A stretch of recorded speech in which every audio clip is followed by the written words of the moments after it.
What is up, my friends? Welcome back to the Role Clarity Roundup. I'm fired up today, probably because I am an IG. And if you have no idea, that's not an Instagram statement. We'll get more into what that's all about. We're talking about exciting ideas that I think you need to be doing right now. And so we'll get into a little more about that. I'm excited to have my guest with me today, Elliott Moon.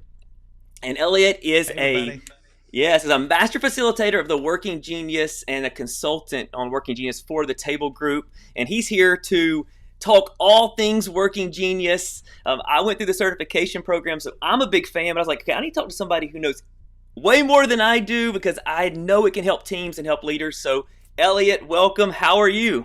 I'm doing fantastic. As far as knowing more about Working Genius than you, hey, that's yet to be determined. We'll see how this interview goes today. We'll let everybody judge for themselves how I'm doing in that regard. But no, I'm doing great today. So I'm really excited and honored to be hanging with you today. Awesome. So before we get into, we're going to dive into this, and it's going to be a little bit different than what I've done before. Normally we're talking about the 4 roles for a position, but I really want to talk about Working Genius. So when I say that I'm an IG, so if somebody has they've read the book or they've taken the assessment, so that's invention and galvanizing. So the way I would interpret that is I love a white sheet of paper on the board, a whiteboard, a empty place to put ideas. I was doing that this week for a workshop, and I was like, this is my happy place, just a blank thing to come up with ideas. That's right. And then that galvanizing for me, I love getting people on board, especially with ideas and something new out there. And so for somebody who's watching who has some understanding of that, gives you a little glimpse into who I am. So what about you? What are your Working Geniuses? Yeah, my Working Geniuses, I'm a WD. Okay. Weapons of destruction, right? So no, that's not what that stands. It stands for wonder and discernment. So really what that means is in the world of work, I love asking really big questions. Okay. I love thinking about super strategic, super high level.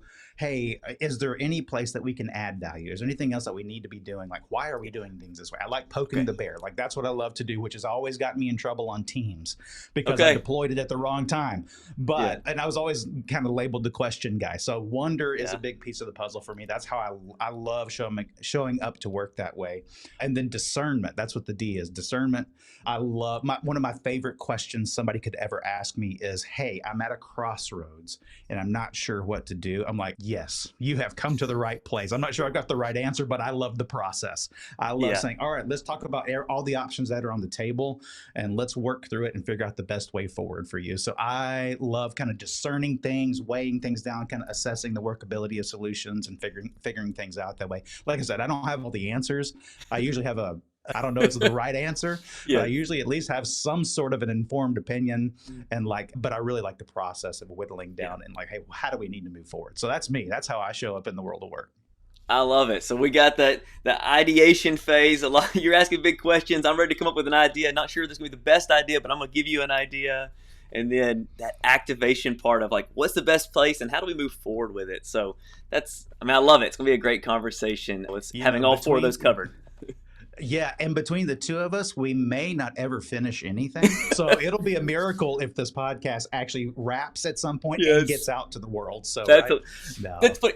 As you were saying that, I looked at the timer and goes, so on my clock, I had 1.5 minutes for the intro. We're at 5.5 minutes almost here. Well, and so that's we'll have a good time though. So as I said, go look up here so I can stay focused. Our challenge is different. You're talking about for a leader, how do they learn to use the Working Genius to better lead their team, to get people in better positions, to see them thrive in their work, all of these beneficial things. So for somebody that we've kind of went headlong, so let's step back. The person is like, we have no idea what you two are talking about right now. Yeah. What is Working Genius and how does it play into the work that you do? Yeah, it's great. Working Genius, really quick. I'll say really quick. I don't know if it'll go really quick, but I'm going to do my best to stay really quick. Yeah. It's only in the world of kind of assessments and productivity and tools and things like that. It's kind of the new kid on the block. It's only been about 3.5 years.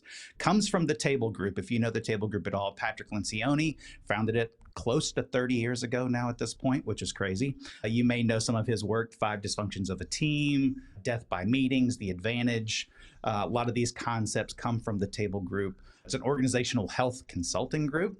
and kind of a thought leader in that space. So the Working Genius came out about 3.5 years ago from the table group, and ultimately it's a productivity tool. It's a way to understand how the world of work happens. Everything that the table group does, we try to do things in 3 ways: simple, fast, and relevant. So this is a simple tool that helps people understand how work happens. So it really speaks to process, but then there's an assessment involved as well to help you understand how you show up in that work process. There's only 6 activities. We think there's 6 activities required for work to happen. We were just talking about those letters, right? We call those the geniuses. One, it starts with wonder, moves to invention, then moves to discernment, then galvanizing, enablement. And so, in the world of assessments and thinking through things, this is really simple. There's only six activities that are required to make work happen. And then like I said, the assessment is there to help you illuminate, hey, which 6 of those activities do you really come alive in? Where do you like to make your best contribution to work? So that's what the Working Genius is all about. Yeah, which one of the things that really resonated with me coming in, honestly, probably a little bit skeptical because I do like tests, but there's so many of them that I was a little bit Oh, yeah. skeptical. Something that really resonated is when you just step back and say, these are the 6 phases that every bit of work goes through. This is not some just personality, feel good test. Like, you're doing all of these if you're doing work well. So That's right. can you speak to that? And especially maybe to the line that always hit me really heavy. I think you had a good answer for it is one of the big ones is it's 20% personality and 80% productivity. Could you flesh that out for the leader who's thinking, is this just like kind of a soft skill? Absolutely. Yeah, that's one of my favorite. Anytime I'm pitching it, anytime I'm in front of a team, anytime I'm in front of a leader, I mean, that line right there really helps reframe the conversation, because there is an assessment attached to it. Most people think, okay, this is a personality test or a behavior assessment, like so many that are out there, and so many out there that are really great, by the way. Those are really great tools Yeah. and help illuminate certain things and give teams vocabulary on how they interact with one another, or increases self-awareness, right? And Working Genius certainly does that as well. But again, the unique lane that it kind of runs in is really, this is a productivity tool. We're here to talk about your process. Do you have an agreed upon process that your team and your organization moves through work in? And so, again, we're not trying to be reductive in the fact that there's only 6 activities, but we really think, hey, if you boiled all work down, I don't care what industry you're in, if you're doing any kind of work, or if this is just if you're thinking about this in the context of your family, how your family makes decisions and how you move through things together, whether it's planning a vacation, whatever it is, right? There are 6 activities, just 6 activities that are required. All work can really fall into those. And so when I'm talking to teams and talking to leaders and pitching this or working through it, yeah, the 80% of the conversation is about how you get work done. It's all in service of the results that you're trying to get as a team. Hey, this is the mission that we're on. Now let's be really clear about our process and how we do this. Yeah. And then, of course, there's a 20% conversation that's like, okay, well, what is each individual's contribution to that process? But Yeah. really, the overall conversation and the majority of the conversation is really about how we get things done in service of the results that you're trying to get. Yeah, which I think it's that reality that kind of can grab both sides of people on teams, the people who really resonate with that personality side and understanding more about themselves, and the people who they like getting things done and they want to see results and outcomes. To me, it really touches both of those in a really cool way. And I've seen that even in teams, different people who will resonate with it. It's like, oh, they're resonating with different sides of this more. Even though they can enjoy it all, it can hit different people where they're at. Yeah. And it's not, to your point, every room I walk into, I'm aware that there's usually some skeptics in the room, just in general, not just about Working Genius, but here we go again. We're having Yeah. another one of these conversations about Yeah. how we do things, how we interact with one another. It's like, yeah, we are, because it's helpful. But I always lead the conversation with, hey, this is a productivity tool. And we spend time talking about process first. Let's speak to how your team gets things done. Are you skipping? And now that you understand that there's an easy flow to understand of how work happens, what are your pinch points? Yeah. Are you experiencing any frustration in your process? Okay, now that you know this, does this speak to anything for you? Right. Yeah. So even the people in the room that are like, okay, here we go again. at the top of the conversation, they're like, okay, yes, this, I see where this is helpful for how we're getting things done. This is Yeah. not, we're not just talking about soft skills. We're not just talking about, Yeah. hey, now we know how to interact with each other better, which is important. Yeah. This is really, really quickly speaking to practical relevance and how things are happening on teams. And then people are usually more open to, okay, well, now what's my part in this whole process, and Yeah. how do I like to contribute now that I know this is all actually going to be helpful? Yes. So yeah, it's kind of, the progress usually finds people opening up once they know, oh, this is actually going to be really practical and really Yeah. relevant for what we're trying to do. Yeah.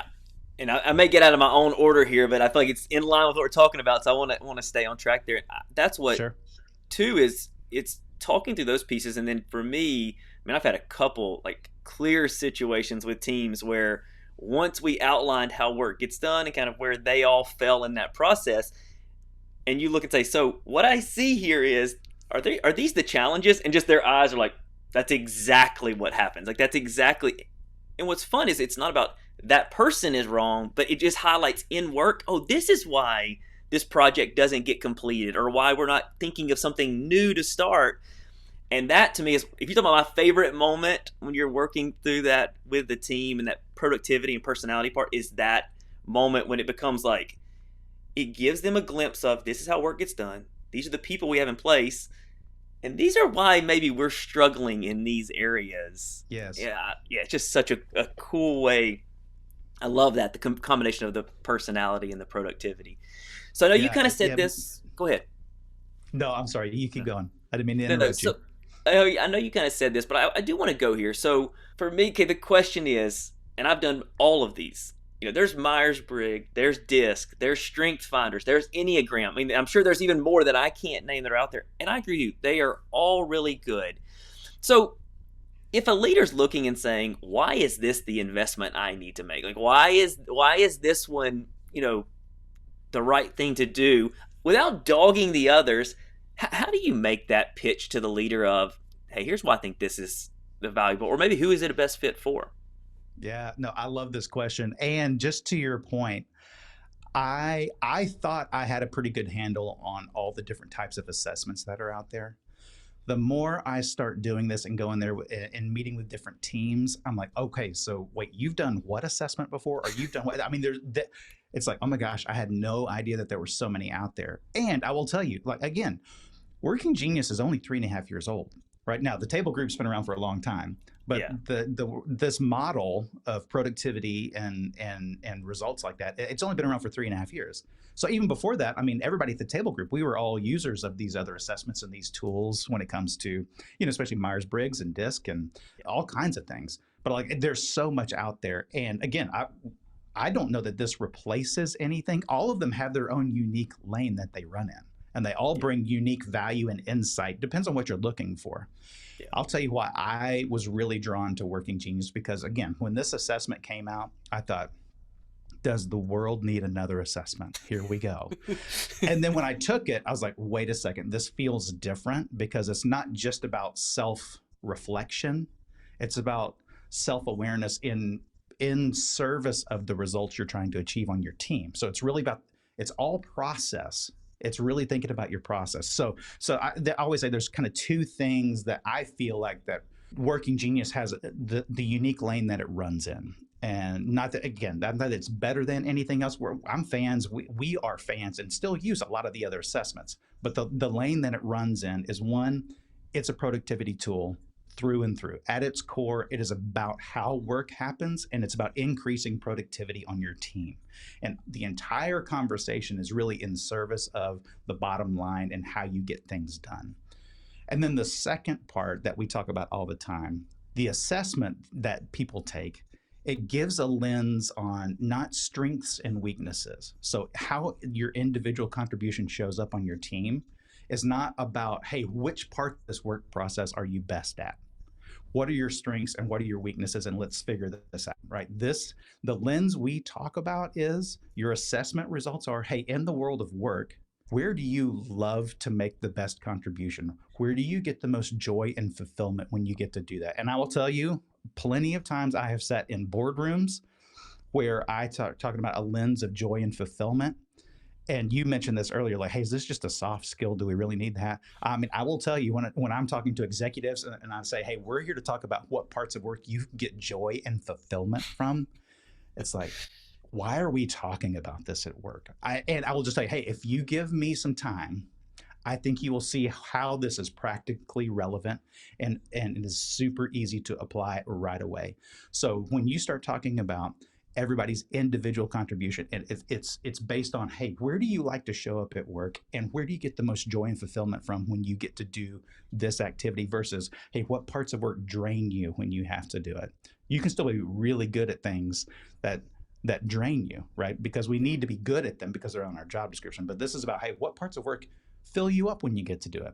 And let's be aware of that. So there's the self-awareness part. And now let's build a strategy around how we leverage everybody's best contribution on the team in service of the results. And that's where you start to see productivity and morale on the team go up at the same time. So it's for me, it's the fastest and easiest tool I've ever seen to do both of those at the same time. I love that, the productivity and morale. So let's just stay there for a second, because we actually talked a good bit about the productivity side, and that it's really making sense of work and how stuff gets done and where people fit in. But talk to me about the morale side, about the value of people finding their unique gifts, and then two, maybe we yeah. So let's talk about that, and then we'll talk about the frustration part. I think that's another Sure. important element of this. So for someone looking, say we're getting the work done, so how do you see that impacting people as far as building a stronger culture and morale among the team? Yeah, as far as them really understanding their individual contribution in the process. Yes, yes, Yeah, one of the things is, one, it's just freeing. There's something it was something we say, hey, well-rounded teams outperform well-rounded leaders all the time.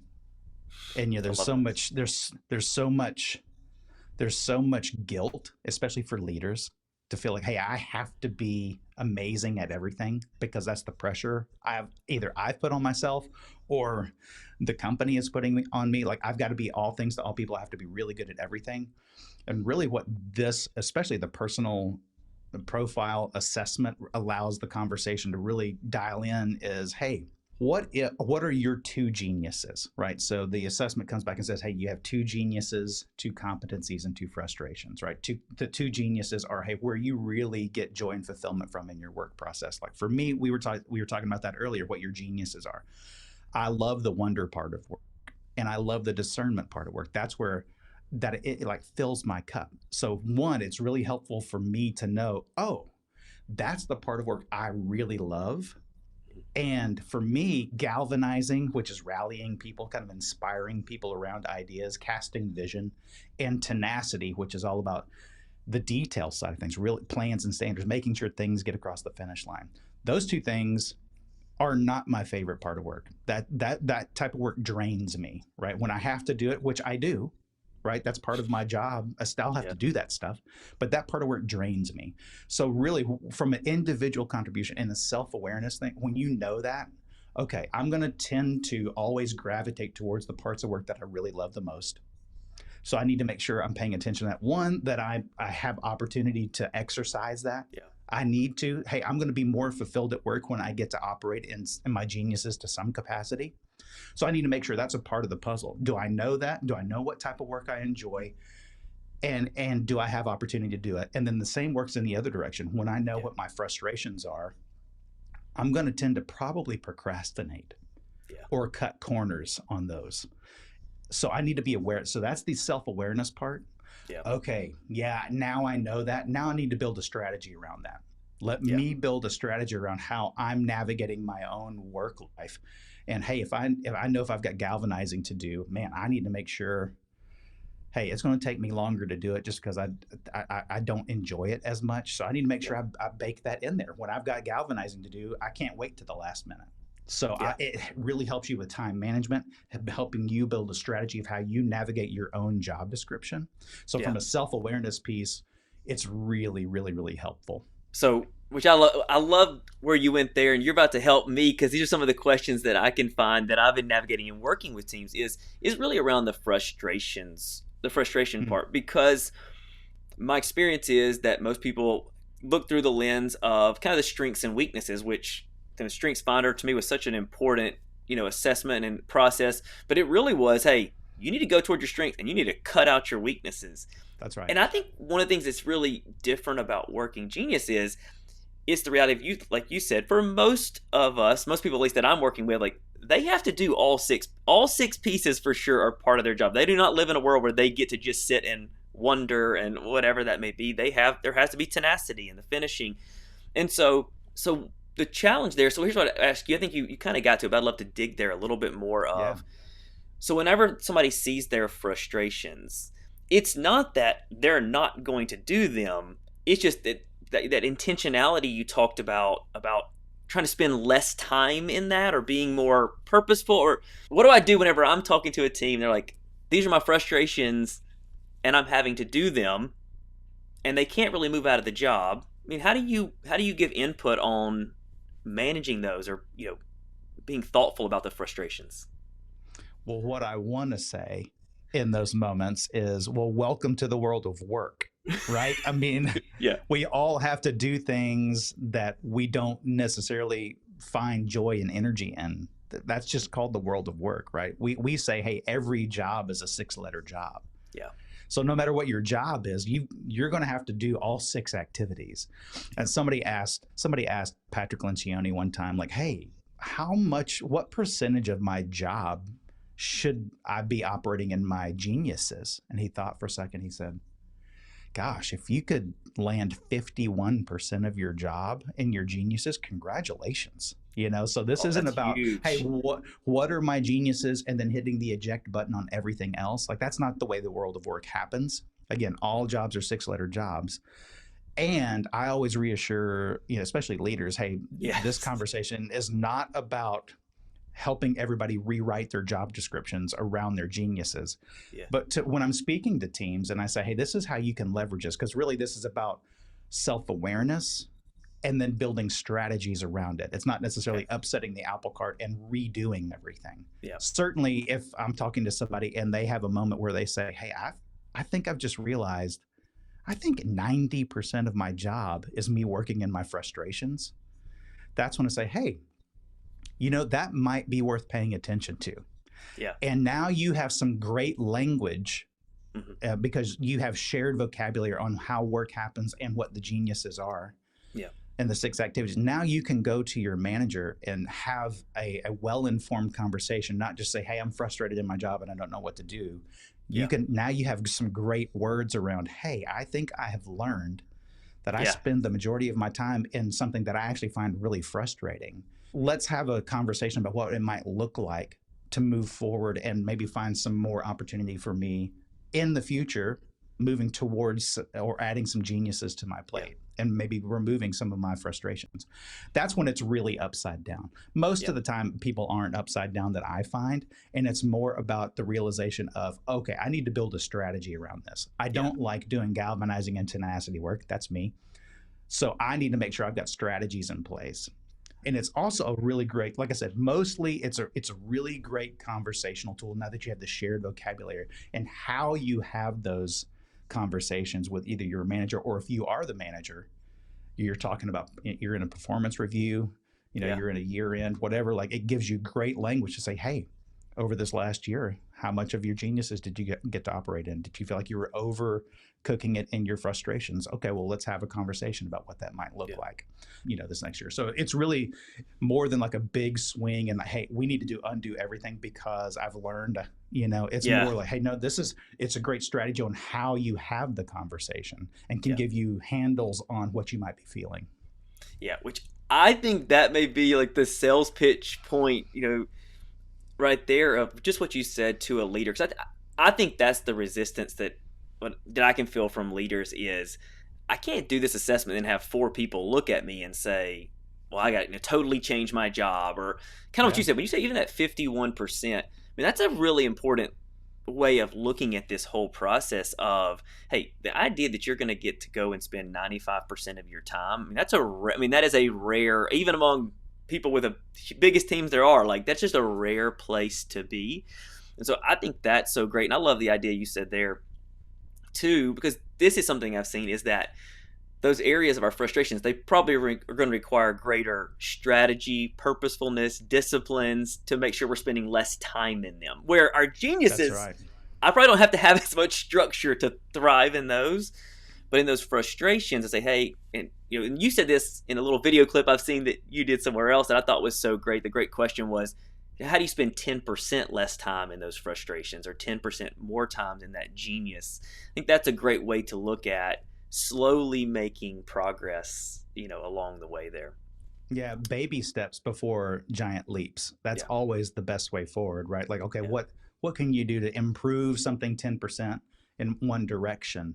And I really love the word that you use. Hey, and with my frustration, it may require more discipline, yeah, right? That's what I'm talking about, the strategy side of thing. It really, that's a great word. And I think you're exactly right. Like it really, a lot of times it just requires more discipline on our parts because yeah, we all tend to gravitate towards the type of work, right? It's easy yeah, for us to lean in on the parts of work that we love to do, but it requires more discipline for us to really yeah, lean in and make sure we're doing the work yeah. that is required of us inside of our frustrations. And do you think within that, too, understanding those frustrations, me understanding my frustrations, and then seeing how the team plays out, also opens up a real avenue for me to appreciate maybe geniuses that maybe I don't in the past haven't seen as like the best one, that doer, that tenacity person. I'm like, well, they don't have the big ideas or whatever.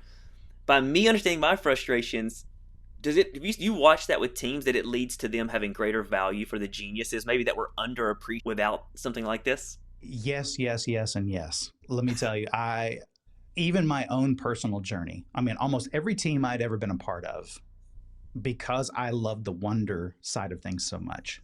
I love asking the big questions, right? Almost every team I'd ever been a part of before, I kind of got nicknamed the Riddler, right? Like this is the guy that just likes to like go ahead and give me Yeah, the blazer with the question marks all over it, right? Like yeah, that's me. Like I just love asking questions. And I felt like oftentimes that wasn't received well on teams. It's like, okay, well, I'm asking these questions. It seems like everybody's getting frustrated when I'm asking and I ask them. So I would just kind of like take that and go, okay, there's the feedback. Well, let me just bottle that up and put that on a shelf. That's apparently that's not a good thing. What Working Genius did for me personally was to say, no, no, no, that's the first step of any project is asking the big question. Is there a need for change somewhere? Like pondering the possibilities of what else is out there. I was like, okay, there's a place for that.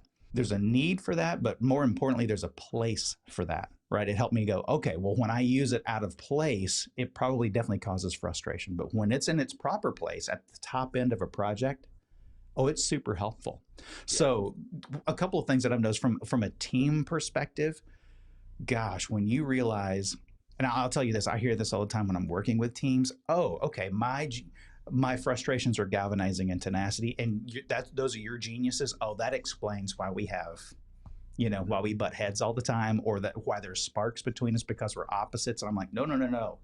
It's completely the reverse of that, right? If you know all six of these activities are required, and somebody else has your frustrations as geniuses, that's like yin and yang. You should be ultimate partners with that person yeah, because you need each other to get work done.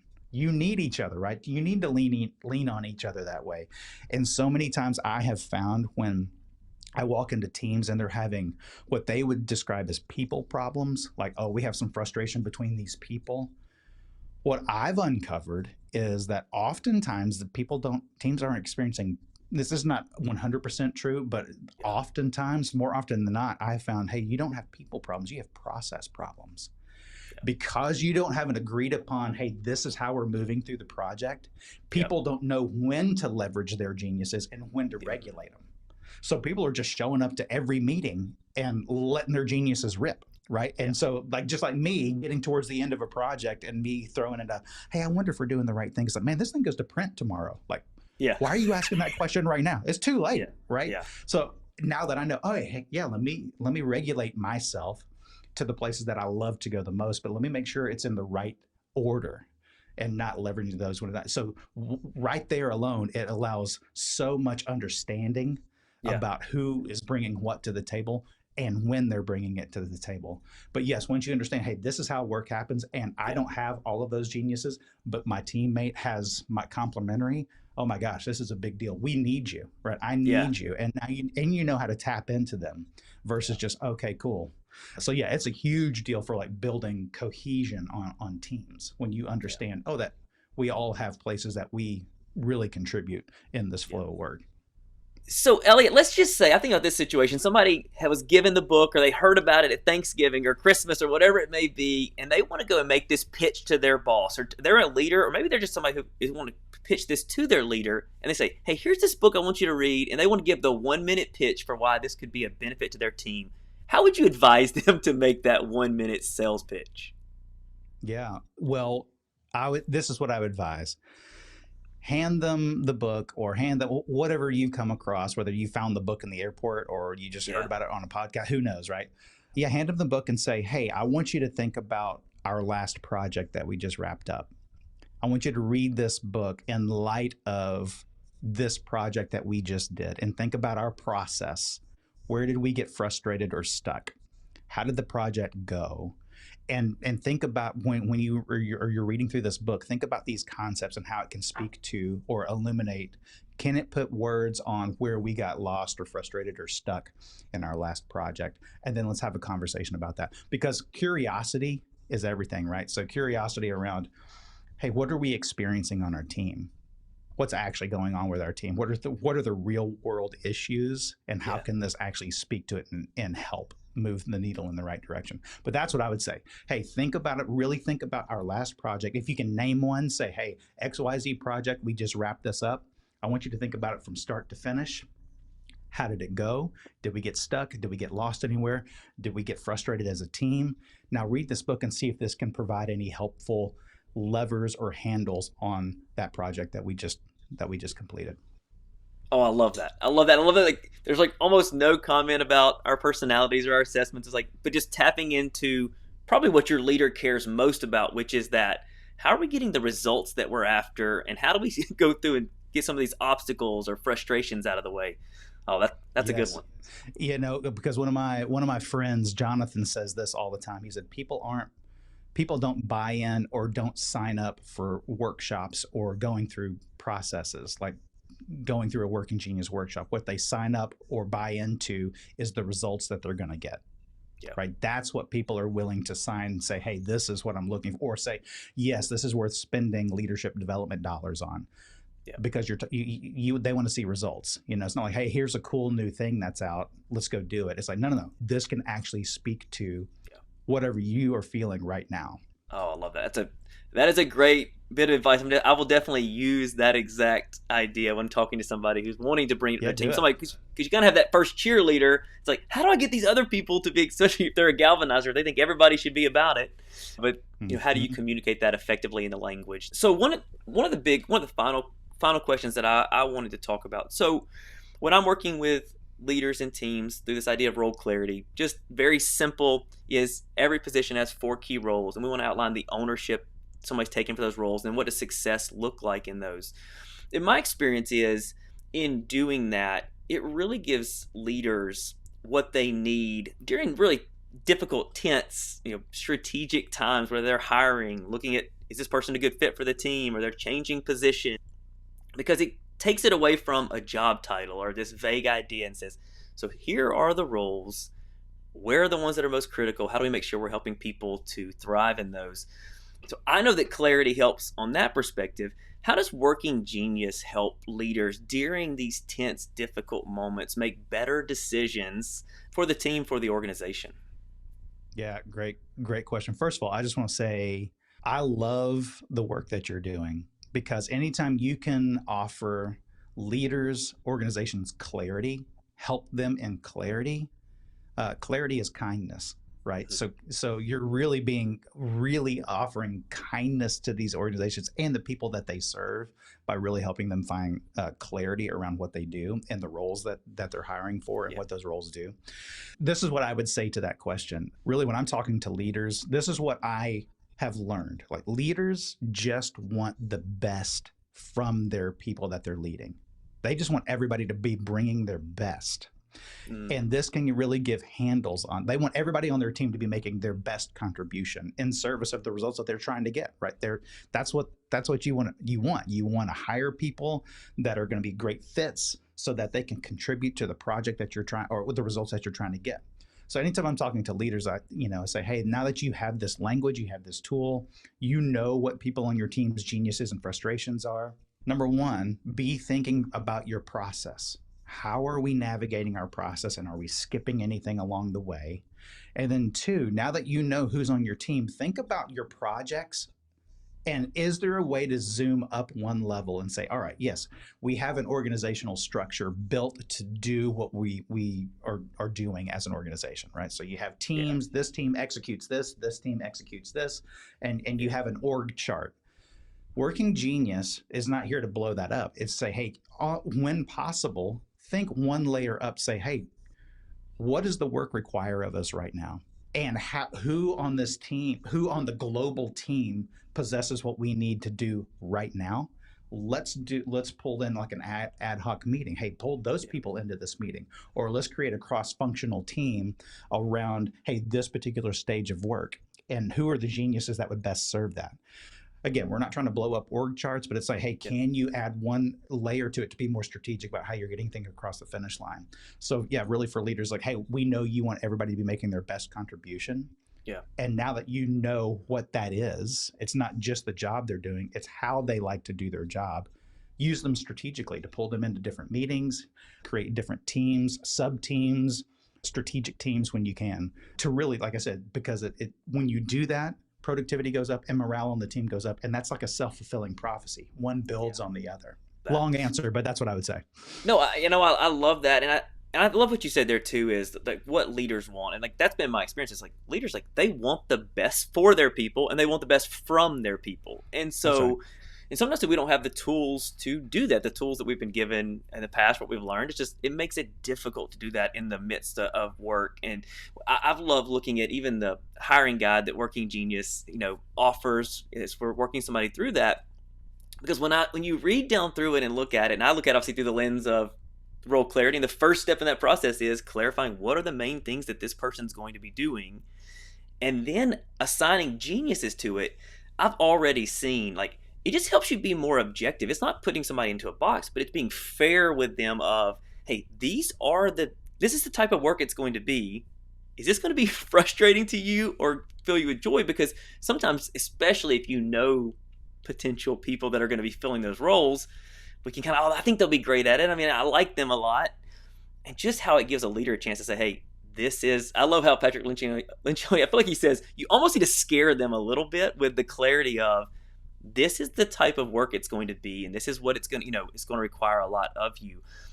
I love that because I think for a busy leader, it's giving them one more path to offer clarity, to communicate effectively in the hiring process or in a changing of position process in a way that's not subjective of me judging the person, however, being very objective of, this is what it's going to require to thrive in this position. That's exactly right. Yeah, we use that phrase all the time, scary sincerity, right? Like scare, just be really upfront and honest with everybody, because nobody benefits from rounding the edges on the conversation, right? So, hey, just be really clear. I mean, which is what you're all about, right? Role clarity. Yeah. Working Genius can really say, hey, what geniuses would actually be really great at this job? Yeah. And what's one genius that would, man, if this was, or what's a frustration that if this is a frustration for them, that man, they might really struggle in this job, right? And just like think through that. And then when you're having a conversation in a hiring process, or even thinking about, shifting or moving people, that's where you can get really clear and just scare them with sincerity. Like, hey, this is what this job's all about. Would that give you life or not? Even if it's a pay grade, if you're moving up in the organization, that doesn't mean it's a great fit for you, right? There'll be other chances to do that. We want to make sure this is a good fit, right? So like, this is exactly what this job's going to be doing. Would you love that, or would that drain the life out of you? Let's talk about it. So. Yeah. The last thing, this is more of a statement, but I would love to hear your expert master facilitator thoughts on this one. Is one of my favorite conversations too is, and it aligns with this judgment type thing that I think is so great about this, is removing judgment from this process of people, is a lot of times, because I would say we look at a job and it's just this blob, like it's not defined, it's just kind of this big blob of you're in marketing or whatever that may be, because there's not the clarity there of what it means. A leader just kind of has to put somebody as good or bad. They're a good worker, they're a bad worker, good fit, bad fit. And that's what I love too, is like, if they'll take time for in the way that I'm walking them through and they'll outline those four roles, it's amazing when you sit down and go that actually two or three of these they're a great fit for. There's just this one role, and now that I have the working genius language to look and say, because they're working genius, like this is like 100% frustration right here.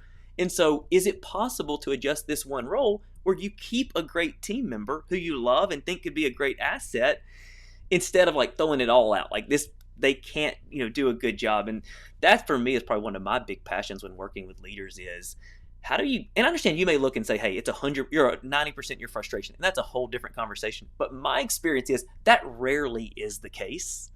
A lot of Right. times it's one Agreed. role, one and a half of the roles that potentially could be changed or adjusted, or they could be coached more effectively to work around those frustrations. Any thought on that? Yeah, yes. One is this is something I like to remind leaders of. Working Genius is really it's a bit of a cheat code on really understanding how your people like to make contributions at work, right? So it really gives everybody that language. And what we can tend to do as leaders is go, okay, good. Well, I know how you like to contribute to work, so you're probably an expert in that area. So I'm just going to have you do this part when we need it. Like, hey, just throw it at them. What I'd like to remind leaders all the time is never, ever stop developing your people, right? So just because these are their geniuses, that doesn't mean they're experts in that. That really might just mean, hey, especially for people that are young or starting out their careers, right? If these are their geniuses, that doesn't mean like, oh my gosh, they're 23 and they came like fully baked. They are experts at wonder and discernment. It's like, no, that's the parts of work where they love to contribute the most. So as a leader, that's the cheat code to say, oh, that's Yeah. how I know how to develop you. I want to give you as many opportunities to grow, to develop in those areas, because that's the type of work you love to do. So I want to make sure you have opportunity there, but also that you have resources to learn more about those things, right? Yeah. Always be developing your people. And like you said, sometimes it just takes coaching on the Yeah. back end. You may need to help them think about a job change. Again, that's way more of a leader's job, is to look back and go, all right, now that I Yeah. know all of this, do I need to make any changes? Is there Yeah. anything that I see that's a glaring thing here? But really, it's about development. This is a Yeah. cheat for leaders. This is a great opportunity and a great way to view your team of how you want to develop your people. We're not trying to say, hey, you need to develop your frustrations to be better at them. Yeah. That's more like, hey, let's build strategies around how you don't procrastinate and make Yeah. sure you show up and not push that away. But really, if you want people to stick around and feel like they are being invested in, invest in their geniuses and Yeah. help them grow in those areas. Okay, and okay, this will be my closing thought for us, which right there helps me with one of the things that has popped up even in some of the workshops of if somebody almost like so fully embrace their genius that it's like it's so fully developed that there is no work there. And let's go there, like somebody who's, let's say you have a young wanderer wonder genius with you, they're going to potentially need coaching development of like, hey, there's times to use this and there's times not to. The discerner who may have the right gut feel and they do know they can poke holes or they find problems or they see issues, still having to learn how to use that effectively. I can go all the way through. I've seen somebody who's great at tenacity and I mean just is a machine at finishing things. Well, learning like you can't machine through everything. Let the process get to you before you jump in there. And so for the leader hearing this or for the team member, is this does not take away our need to be coached and developed and to refine those things to get the very most out of those geniuses. I love that. And I love our time today, Elliott. Thank you so much for doing this. If you're interested in working with Elliott, hearing about the work that he does, interested in working with me, just talking to me, in the description below, I have information for how to get in contact with us. Elliott, thank you for taking time to be with us today. Absolute pleasure. Thank you for the conversation. Really enjoyed it. And like I said, love the work that you're doing. Honored to be on this podcast with you. Thank you so much, Elliott. Have a great day. All right. Bye bye, everybody.